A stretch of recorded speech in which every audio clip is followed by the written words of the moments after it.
Scooby Doo and the Goblin King, but it's January. I know. I was going to review Robot Boy, but then I realized this show is 52 episodes, and I haven't even finished watching a quarter of it. So I decided to suspend Robot Boy and instead review an animated movie, which is easier for me, and also one I'm very familiar with. So I decided to review a movie I may have watched a little too much as a kid, Scooby Doo and the Goblin King. Now, Scooby Doo was a major franchise of my childhood. Scooby Doo, Where Are You was one of the earliest cartoons I've ever watched. I've seen many adaptations of Scooby Doo as a kid, and while I admit that over the years, Scooby Doo has been slowly losing meaning to me, I still appreciate its existence, and if I see a Scooby Doo movie airing on a random channel, I'll gladly watch. Scooby Doo and the Goblin King was the first ever Scooby Doo movie I actually had a DVD. So I watched a lot back when I first bought it. As of now, I saw it and I think the movie is fine. And by fine, I mean by straight to DVD standards. The movie actually started out pretty promising, but then it got worse. But before I bring up what's wrong with it, I would like to point out what I actually liked about the movie. I liked Shaggy and Scooby. Growing up, Shaggy and Scooby have always been my favorite characters, and I thought they did well here. It was a challenging movie for them, as they had to put aside their cowardness and save the day. Of course, their cowardness helped offer some comic relief from the dark Halloween themes, not to mention every other character failed at bringing some comedy. The main villain was good. I was disappointed with the amount of screen time he had, but he was well fleshed out and I bought his motivation. The main story is creative and interesting. The movie did a good job setting up the stakes early on in the movie. The music was cool, the songs that played weren't necessarily great, but at least I felt nostalgic for them and they didn't take me away from the movie. There were some cool references here and there, the animation looked good except for the CGI. With the exception of the flying broomstick scene, the scenes that feature CGI didn't do a good job perfectly blending the CGI and the 2D animation. Now for the things I didn't like. First of all, for you to enjoy this movie, you need to accept the fact that this movie is steering away from the basic premise of the franchise to the point of contradictory. This is not a mystery cartoon where the monsters are humans in costumes.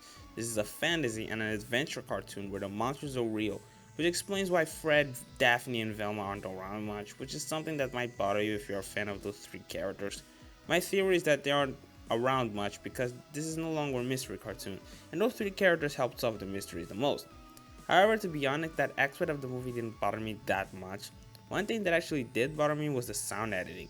One, because they kept using overplayed sound effects from classic Hanna-Barbera cartoons. I don't have a problem with the movie including over-the-top sound effects or even classic Hanna-Barbera sound effects. In fact, it's what defines the identity of Scooby-Doo. But it is a problem when you constantly use those overplayed sound effects, especially when the movie is trying to be a dark Halloween themed comedy and not a usual cheesy Hanna-Barbera cartoon.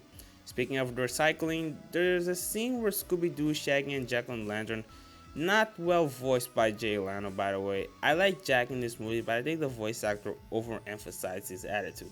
Anyway, there's a scene where the three of them are being chased by the Headless Horseman, which may or may not be a reference to the adventures of Ichabod and Mr. Toad. Did I say that right? But I wonder if that movie has recycled animation of the Headless Horseman riding his horse. Yeah, when you frequently reuse the sequence of the Headless Horseman in that exact pose, with those exact movements, do you honestly expect me not to notice, especially when the cover of the movie has that exact shot of that sequence?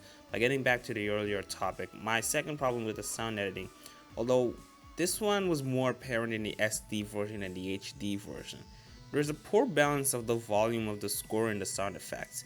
The score was noticeably louder, but I think the most distracting thing, and again, I only noticed this in the SD version, whenever the Goblin King talked, the right side of my earphones would always louder than the left side, even when the Goblin King wasn't leaned towards the right side of the screen.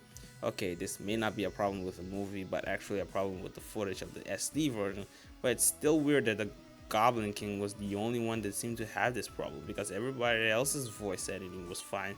The other problem I had with the movie is the villain, which is also associated with the pacing. The villain of the movie, Krutsky, had a disappointing amount of screen time. He only showed up in the beginning, of which he had a decent amount of time put in, but then later he only showed up roughly in the middle, and then at the end for a very limited time, and some of the scenes where he was featured at the end was already shown in the flash forward scene in the beginning of the movie. And it really doesn't help the fact that he's the main source of conflict of the movie. He's the one that's causing the problems. But during the entire movie, Shaggy and Scooby were not even going after him.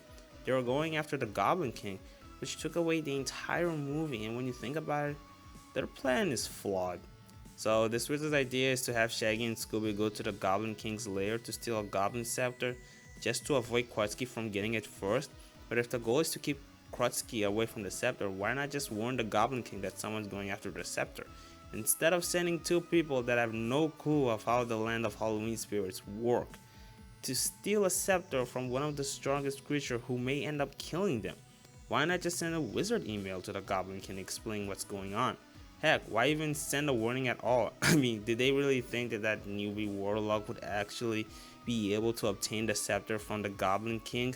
Okay, actually he kind of succeeded.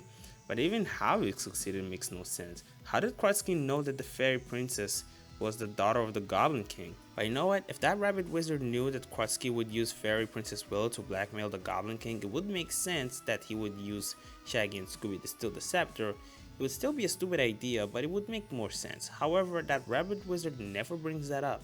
He just tells Shaggy and Scooby to go to the castle to steal the scepter. That information probably would have been useful, but no. They wanted the fairy being the Goblin King's daughter to be the twist, which, even when you think about it, makes no sense. How the heck did the Goblin give birth to Fairy? Remember, goblins and fairies in this universe have opposite magical powers. Unless the Goblin King adopted Fairy Princess Willow, him being her father makes no sense. And trust me, there are many other inconsistencies. Like, how did the witches knew that Shaggy and Scooby wanted to go to the Goblin King's castle? Why are the goblins and the other supernatural creatures attracted to female humans? How did the fairies hear Shaggy's wish? I mean, were they sitting there waiting for Shaggy to make his wish? Where did Jack come from after Shaggy and Scooby were rescued? The movie wanted to have that typical moment where all of the protagonist's friends they met during the journey reunite together to help them, but they didn't actually write a situation that makes sense. Oh, and how come on every Halloween the wizards, goblins, and the other Halloween creatures run along in our dimension without anyone noticing? Like those goblins were flying around the city. Not everyone's asleep at midnight, you know, but even if we assume that the reason why no one notices them is because their memories are wiped, then why do they only need to visit our dimension on Halloween if they can just erase our memories? I thought the whole philosophy of supernatural creatures crossing our dimension on Halloween was that no one will notice they're monsters because everyone will assume they're in costumes, but illusion kind of breaks when you show off wings and fly. I don't know, I'm not sure how this works exactly. Like that wizard from the shop started using his magic powers while two earthlings were there and showed no concern. I mean, why not just wander around in our dimension every day if they can just erase our memories? It's just confusing. The movie is pretty vague on that topic. Anyway, at the end of the day, despite being proven that there was no logic or common sense put into this movie, I thought it had redeeming aspects to consider it fine. I guess it wouldn't hurt if you watched this on Halloween, but you're better off watching Under Fist. Man, this review was badly timed. Anyway, subscribe if you want to watch more of my content. I'm not sure what I'm going to review next week. It might be Robot Boy, but it also might be Ed and Eddie.